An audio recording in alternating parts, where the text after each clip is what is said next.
We're going to cover matched asymptotics expansions for PDEs today. To this point, we've built up a theory for finding inner solutions in boundary layers when we have differential equations, ordinary differential equations, typically boundary value problems, but they can also be initial value problems where we have a rapidly changing solution in one region of the domain that is going to help us satisfy boundary conditions or initial conditions when the outer solution will not do that. This can come in the form of boundary layers that are squished against where you have your boundary conditions, but they may also occur on the interior of the domain.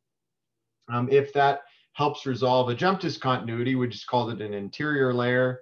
If it resolves the jump discontinuity of the derivative, as we showed last time, we have what's called a corner layer, which rounds out sharp edges that you would get in the outer solution of a differential equation. And the typical technique has just been to choose some rescaled coordinate with a free scaling in epsilon in your small parameter in order to determine the width of that region, and also potentially a free scaling of the actual correction term in the case of a corner layer.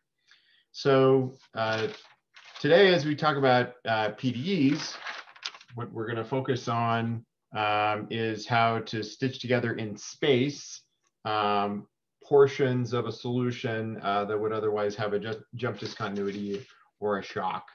And in order to do this, we're going to take an example that we looked at in the PDE course. We're going to sort of revisit it,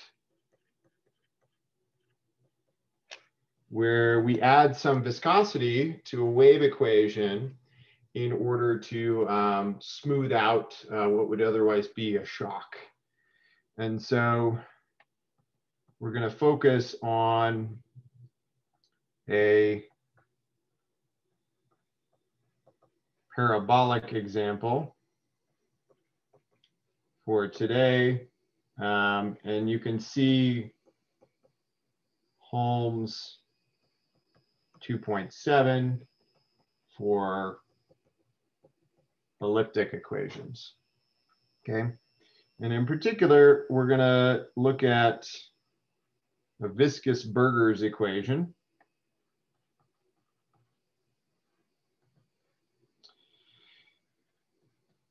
The time derivative plus u sub x is equal to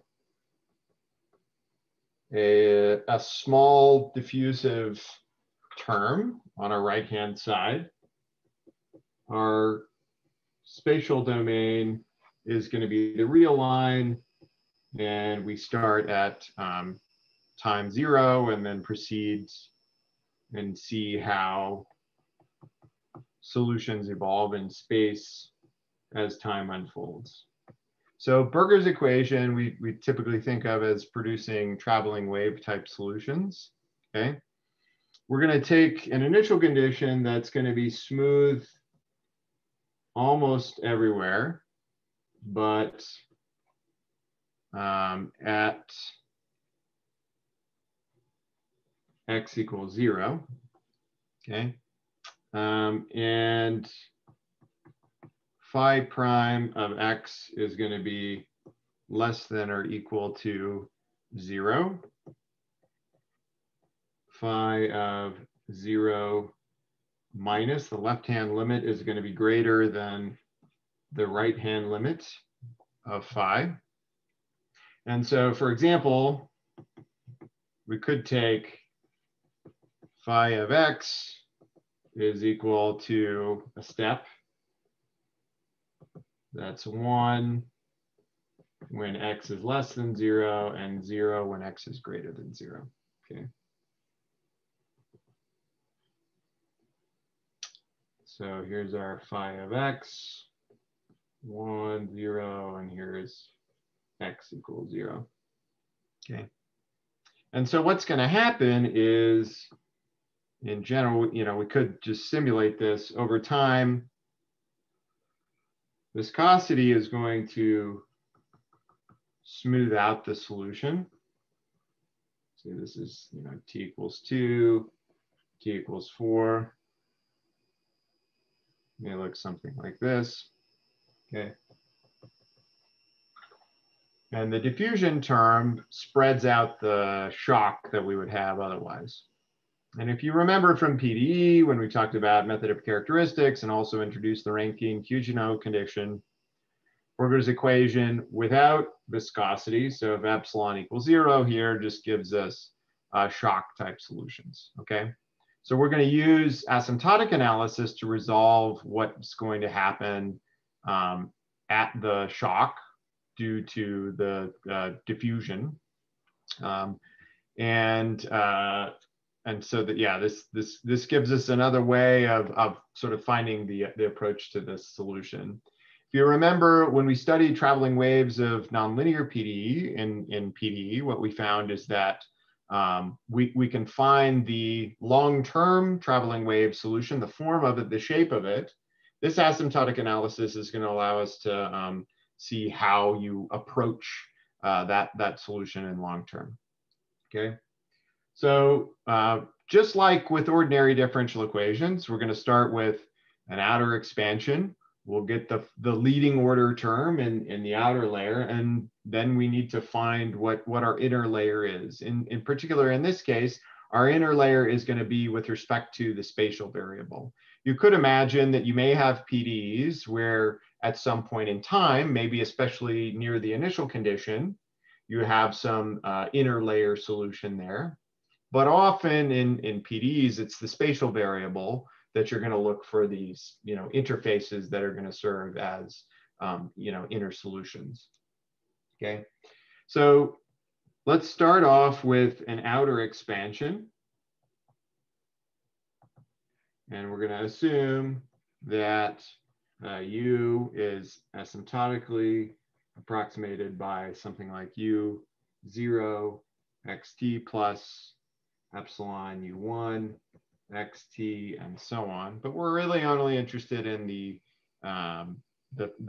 leading order approximation. Okay. So what's our PDE then at leading order?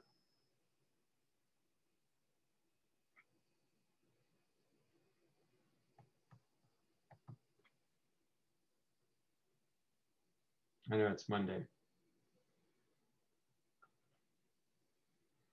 What's our PDE at leading order?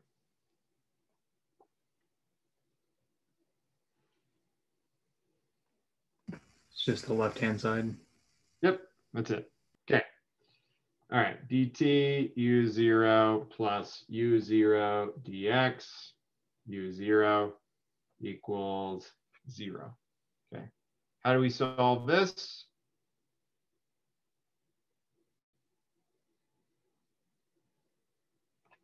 Those over in my PDEs course. The characteristics. Yeah. All right. Characteristics, okay. And so I won't go through all the gory details, but for t, we're going to have a characteristic coordinate that's just t essentially. And so the characteristics are going to be in x. And so x is going to be equal to x0, okay? That's going to parameterize our initial condition, phi of x0 t, okay? So this is going to be our characteristics that are going to emanate from our origin as we move away from the origin, okay? And the point is that at some point, these characteristics are going to cross and they're going to create a shock, okay?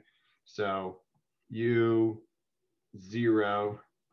at x t is going to equal phi x0, okay?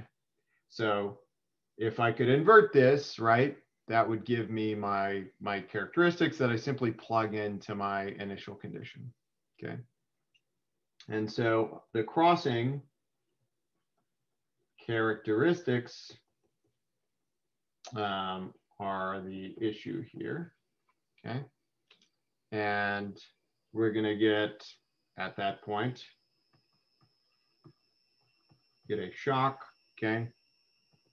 And we handle this using what? How do you determine the speed at a shock? I said it before.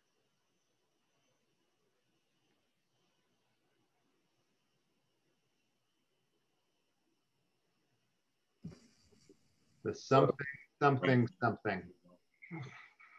Rankine-Huguenot condition. Yeah, that's right. Okay.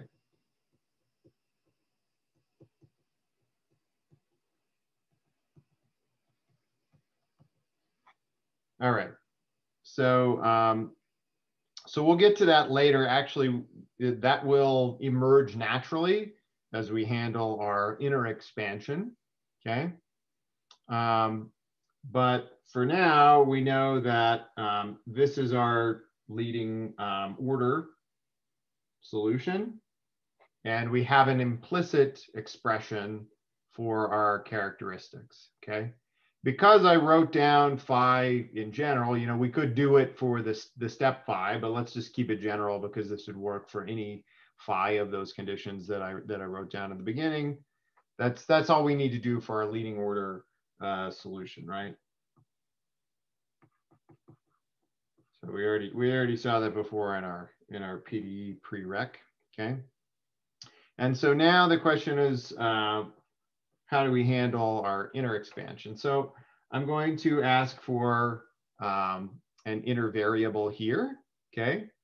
And in particular, let's think about where would be instructive to put some inner variable, right? So if our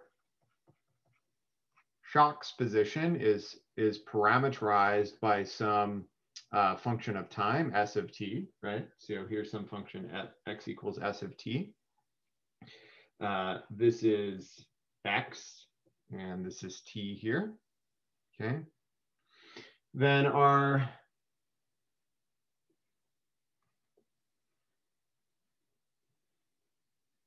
characteristics, right, are coming together here along this shock. And so probably that is where we want to put our inner layer, okay? And for typical shock problems, right, you'd like to be able to find where this shock is, right? But we can leave it general for now and just say, well, maybe I don't know exactly where that shock is, but assuming that I did, okay, I want to build a interior layer around that shock, okay, in space now. So that's in my x variable. This is my shock that would occur in the leading order equation, but not in the full equation, okay? And so we're going to take in that inner layer, u is equal to big U of u bar t, okay, in the inner layer. And so if I plug that in, right, I have to apply total differentiation. So I just have dtu, right, for this part, but now my x bar also is going to depend on t. So I have to apply chain rule to that term. So I get epsilon to the minus a half s prime t. Sorry, that looks like a delta. It's an s. Okay. d x bar u plus epsilon to the minus alpha u dx bar u equals epsilon 1 minus 2 alpha dx bar squared u. Okay. Now, I should know that to leading order, I might expect that this this whole part would would go away, right? Because that's what I should get out of my leading order expansion here, okay? But if we want to take some distinguishing limits,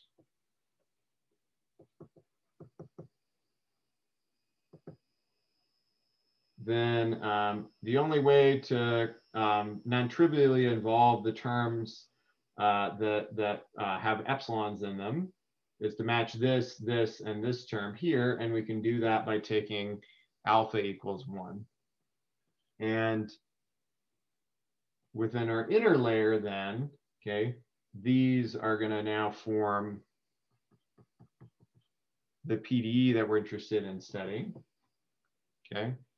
And so we end up with minus S prime of T dx bar U0 plus U0 dx bar U naught is equal to dx squared U0, okay?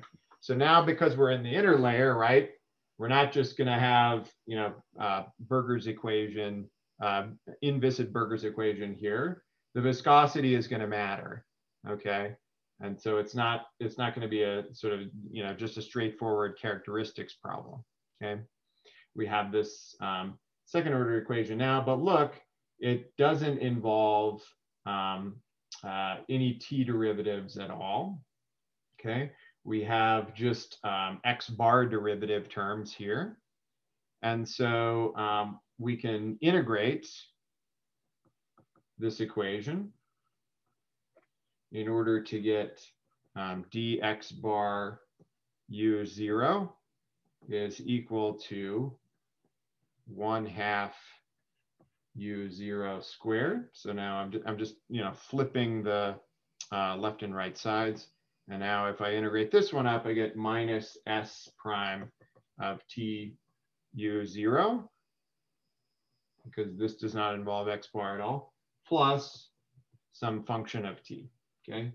And I'm going to call this equation star, okay? So now I have a first order equation in x bar, and it involves this shock function's derivative, which I don't necessarily know yet.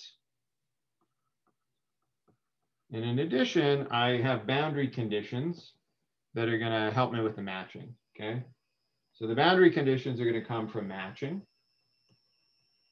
And what are those boundary conditions? Well, in the limit as x bar goes to minus infinity, U0 needs to equal U0 to the left of the shock. Okay, so I'll just call that U0 minus. And the limit as x bar goes to positive infinity of big U0 is going to equal the outer solution to the right of the interior layer. Okay, so you know, if I take a snapshot in space at any particular point in time, right? Here's my U0 minus. Here's my U0 plus. Okay, and then this is going to be my U0 that's stitching those left and right halves of the solution together. Okay, so where U0 plus minus is equal to the limit as x goes to s of t from above and below of U0 of xt. Okay, it's just my left and right limits there of my outer solution. Okay, so now I can actually derive a Rankine-Hugino condition from this interior solution. So from that equation star now, I can rewrite it using the boundary conditions as A of t is going to be equal to minus 1/2 U0 minus squared plus S prime of t U0 minus. okay? And I can also write the right-hand limit in a similar way.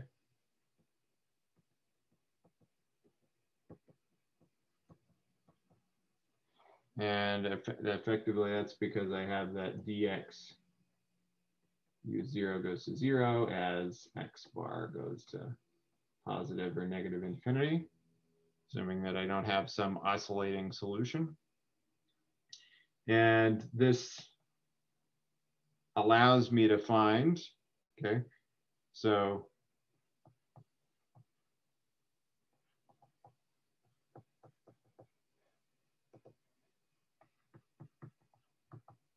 I get S prime is equal to a half U0 plus U0 minus, okay? So this is my familiar Rankine Fusionot condition, okay? We're gonna take S of 0, S should emanate from our initial discontinuity, right? So if I briefly go back here, right? Remember that the jump discontinuity that I have here is going to occur at x equals 0. Okay, so I should assume that at time equals 0, my shock's going to start at x equals 0 then. Okay, so this is given x equals 0 discontinuity on phi. Okay, so if I then separate variables in my initial value problem, or sorry, my boundary value problem for the inner solution, and I integrate for u0 plus is less than u0 minus,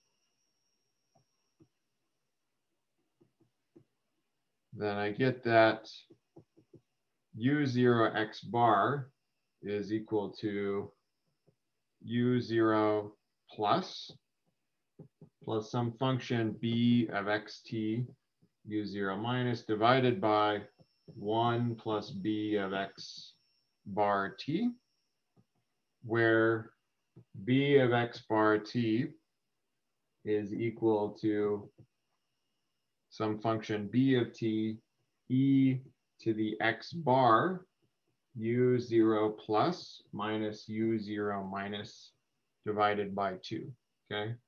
Now, what I don't have is, I don't know what this b of t is, okay? This is sort of inherited from the arbitrary a of t function here. So to determine capital B of t, in this problem, we need to examine the next quarter, okay? For some problems, matching is going to be enough in order to specify all of these functions, okay? But if you don't have enough conditions, you can always go to next order, okay? So given a point, x of t equals s of t t on my shock, right? I know that u0 plus is equal to phi of x plus, u0 minus is equal to phi of x minus, okay? X plus and minus, let's say, our initial points on the x-axis for characteristics that intersect at s of t t, right? So so for a particular for a particular value of u0 plus and u0 minus at some particular time t, I can always trace back those characteristics, right, to where they originated on my initial slice t equals 0, okay, for characteristics intersecting at s of t, t, okay. Now from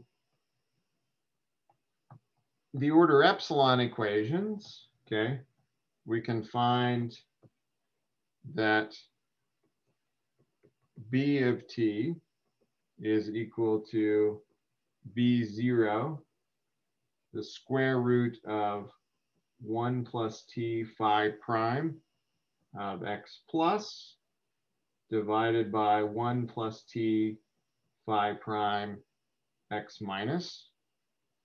And our initial conditions will specify b0 in this case, okay? So how do we specify b0? Well, if we in particular match the shock layer solution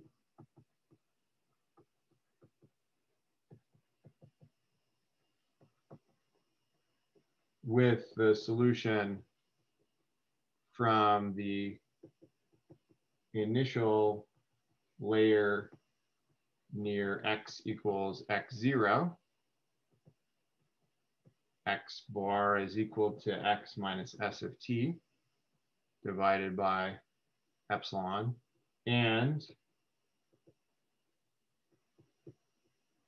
let's say right in the initial time period, tau equals t over epsilon, we can show that b0 is equal to 1 in this case, okay? So what do we have here? We have this function b of t, okay? If we go back to our initial layer solution, or sorry, our shock layer solution here, we find that b of t is going to be this function that evolves as t gets larger and larger in this case, right? This function is going to be dominated by the derivative of phi prime at the points that from which the intersecting characteristics emanate here. Okay, so over time, this is the term that'll dominate in this coefficient here. Okay, this initial layer, this shock layer variable is just going to propagate, okay, along with the shock that you would predict from the Inviscid-Burger's equation. Okay, the difference in this coefficient here is going to also depend on time, right? So it's going to depend on the jump discontinuity that you get between the left and the right side of the shock in this case, okay? And so over time, this interlayer solution should continue to smooth out your shock, but it's going to essentially resist the propagation that you have from the left-hand side, pushing you into that shock solution, that sort of like, you know, traffic jam type solution. Okay, so the idea is that the inner solution is going to counteract the effects of nonlinear wave speed with diffusion, but over time, okay, you're not going to get a spreading out of this shock layer, okay, and you're not going to get a steepening of it, okay. So over time, this sort of the shape of this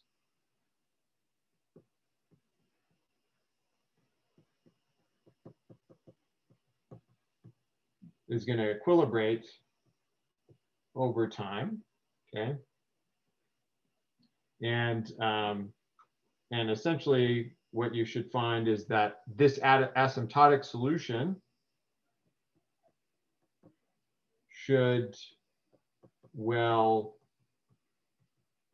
approximate result from a traveling wave analysis. Okay. So if you remember how we did a traveling wave analysis, eventually in the long-term limit, we should expect that the characteristics are just going to have some constant speed over time. Okay. And in fact, the shock, if we apply a Rankine-Hughes-Janot condition to just the leading order equation, we should find that this is just has a constant wave speed. Okay. And the shape of this should be constant as well. Okay. So what's new with respect to matched asymptotic expansions with PDEs, if we just go back over this? Okay.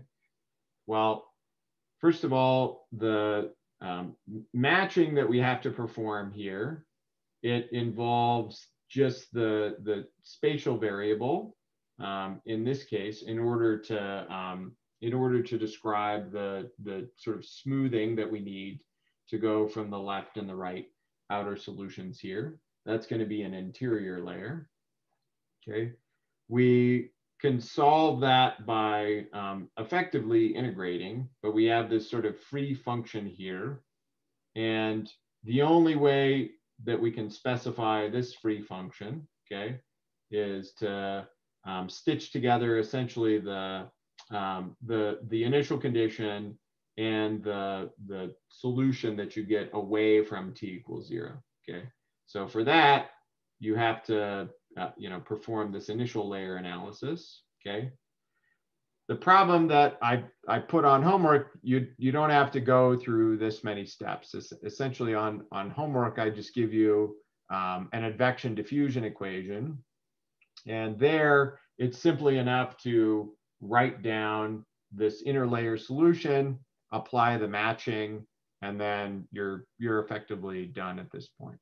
Okay, but if you ever have any sort of free coefficients, you can try using an initial layer approach, or you can go up to higher order in your inner solution in order to try and specify sort of leftover coefficients that you have that remain unspecified.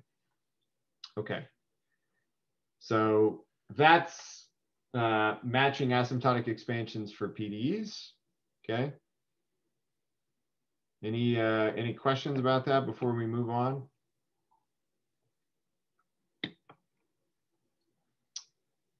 Okay. All right. So I'm going to start then on method of multiple scales. This is a point that I brought up when we first started talking about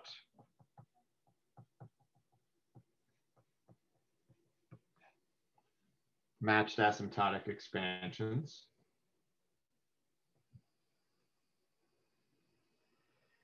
And in particular, to this point, we've talked mostly about either kind of boundary value problems for ODEs, or we just talked a little bit about a PDE in time and space. Method of multiple scales typically applies to, in ODEs, it's going to be problems where you think about the independent variable as time. In PDEs, you can have both time and space that you might be considering.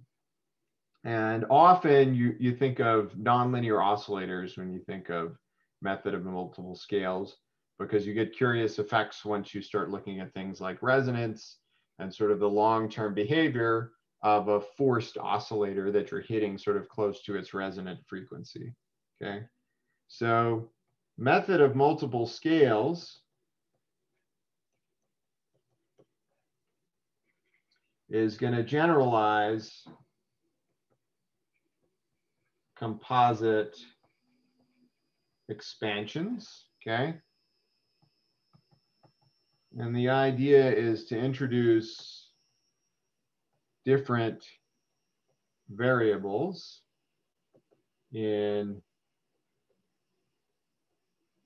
different layers, right? So not that different from our matched asymptotic expansion approach, okay? But one thing that's a little bit strange is that if we have an ODE, okay, we change from having an unknown function of one variable, okay, to now having an unknown function of 2 or potentially 3 variables, okay? And this goes back to fluid flow problems of Stokes and Poincaré and Lindstedt, and also planetary motion evolution equations, where you might have, you know, the orbit of a planet that's maybe slowly changing as the planet orbits. So the example that I'll go back to is essentially the one that we started with when we started talking about matched asymptotic expansions.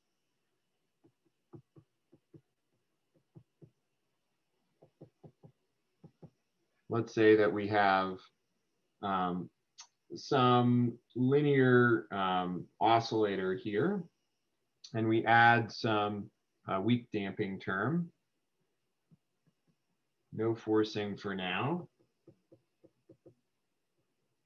The oscillator starts at the equilibrium position, but its initial velocity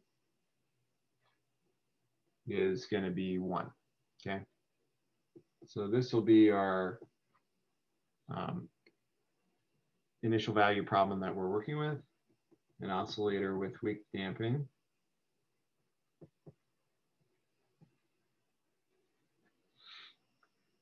And what we could try, right, is just using some regular expansion. And as you might suspect, just using a regular expansion is not going to be fully sufficient in this case. So we look at y of t, okay? Regular expansion, right, we're going to throw this term out to leading order. So we would get sine of t in that case. If I go up to next order, right, I'm going to have that y1 prime prime plus y1 is equal to epsilon times y0 prime, or minus epsilon y0 prime. So I get a resonance term, right? I get minus 1/2 epsilon t sine of t, okay? And that's going to be my, let's say my 2-term asymptotic approximation there if I use a regular perturbation expansion. If I look at my exact solution though, I have y of 1 is equal to 1 over the square root of 1 minus epsilon squared over 4, e to the minus epsilon t over 2, sine of t times square root of 1 minus epsilon squared over 4, okay? Very different, right? All that happens here is that I slightly modify the frequency with this damping term or friction term. I have an exponential decay due to the friction term, okay? And I mildly change the amplitude of my periodic orbit, okay? So the problem you see here is that if we use a regular perturbation expansion, this friction term should actually be slowing down my oscillator, okay? But when I use regular perturbation theory, I get that the friction term is actually going to create resonance, okay? And I'm going to get growing oscillations, which is physically opposite to the actual effect of the friction, right? So, if I draw these two solutions, y and t here, my exact solution should look like this. Something like this, right? This is my exact solution. My asymptotic solution is going to start to run away. Supposed to be dashed lines there. So this is going to be y tilde here. It's going to grow over time. And that's going to be a physically wrong solution, okay? So the second term in y tilde gets large for t greater than 1 over epsilon. So that's a problem, okay? So the only way this is valid is if I just keep time small, but I'd like a solution that's valid for all t. That's a good approximation for all t, okay? So we need some approximation that works for all t, okay? And so just some intuition here, right? This problem has an energy that we can define as follows: h of y prime is equal to y prime squared over 2 plus y squared over 2, okay? Kinetic plus potential, right? And so actually my initial value problem is dissipative, okay? But the ODE for y0 is conservative, right? So I'm not properly inheriting the physical features of the original initial value problem in my leading order equation, okay? So that's a problem. And this mismatch causes essentially extra energy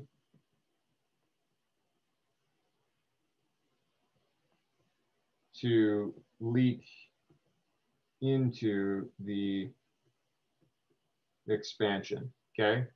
So if you think of physically what's happening with these equations, right? And we don't preserve the physics in our asymptotic expansion, okay? We can get sort of fundamentally different behaviors from the asymptotic expansion and the original equation, okay? So of course, we want to know how to solve this. Well, we need a multiple scale expansion to solve this, okay? All right, what is that? Well, it's an expansion where we're going to introduce 2 time scales, okay? And so some books, if you look in them, they'll call this 2 timing, okay? Others will call it method of multiple scales, okay? And the idea, this should not look, that different than anything we've seen before. I just have some leading order time scale, and then I have some long time scale that's going to become significant once the original t gets large, okay? And I don't know how to scale it, okay? Yeah, but that's something that I specify using a distinguishing limit. If I look for the total time derivative, in this case, I see that d dt becomes dt1 gt d dt1 plus dt2 dt d dt2, and this is going to be equal to d dt1 plus epsilon alpha d dt2, okay? So this is what I mean by converting the original ODE into a PDE. You genuinely treat these like 2 different variables, and these are the asymptotic equations then that you need to solve, okay? So if we sub these into our original initial value problem, we get dt1 squared plus 2 epsilon alpha dt2 dt1 plus epsilon 2 alpha dt2 squared acting on y plus epsilon dt1 plus epsilon alpha dt2 y plus y is equal to 0, okay? Where y equals 0 and dt1 plus epsilon alpha dt2 y is equal to 1. Now for t1 equals t2 equals 0, okay? So you're treating these as separate variables now, okay? And that's the trick that sort of makes this method works, okay? So we would also need additional conditions for uniqueness and to exclude what we'll call secular terms, okay? And it's the freedom that this approach allows that lets us kind of get rid of these secular terms that are going to create these resonance problems, okay?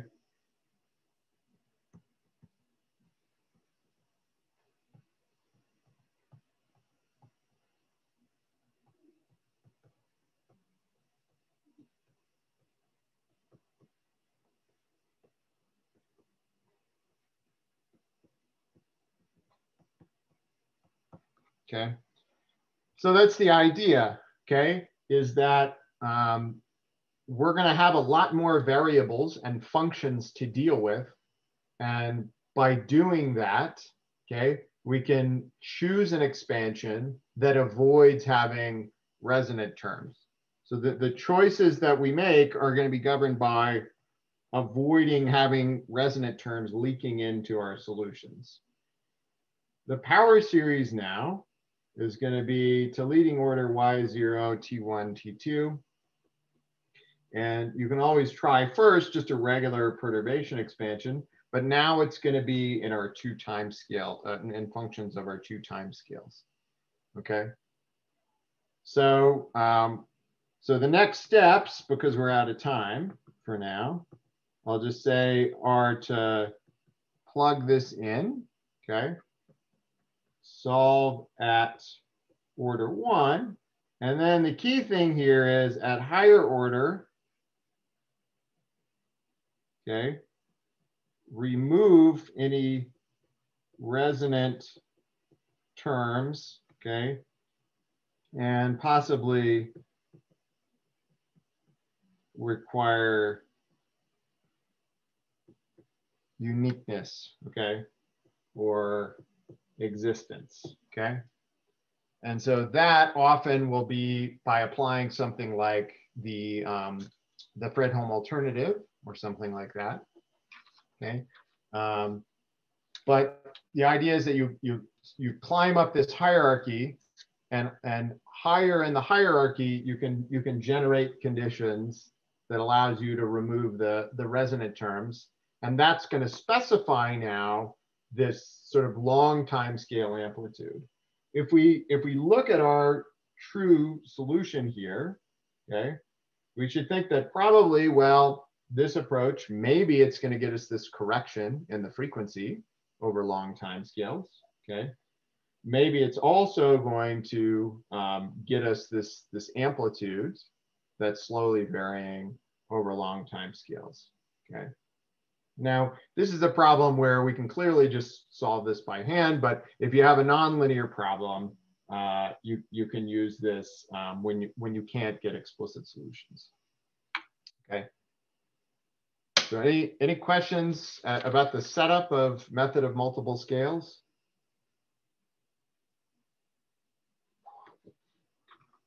Okay.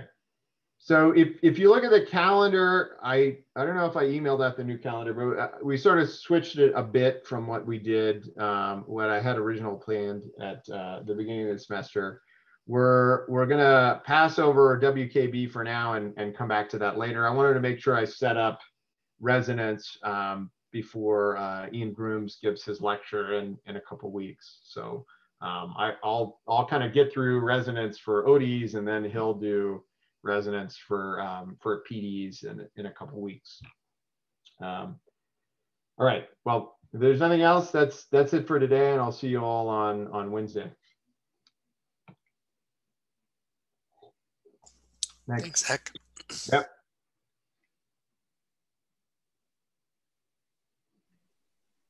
Hey, Zach, we show up for our meeting? Yeah, I'll just stop recording.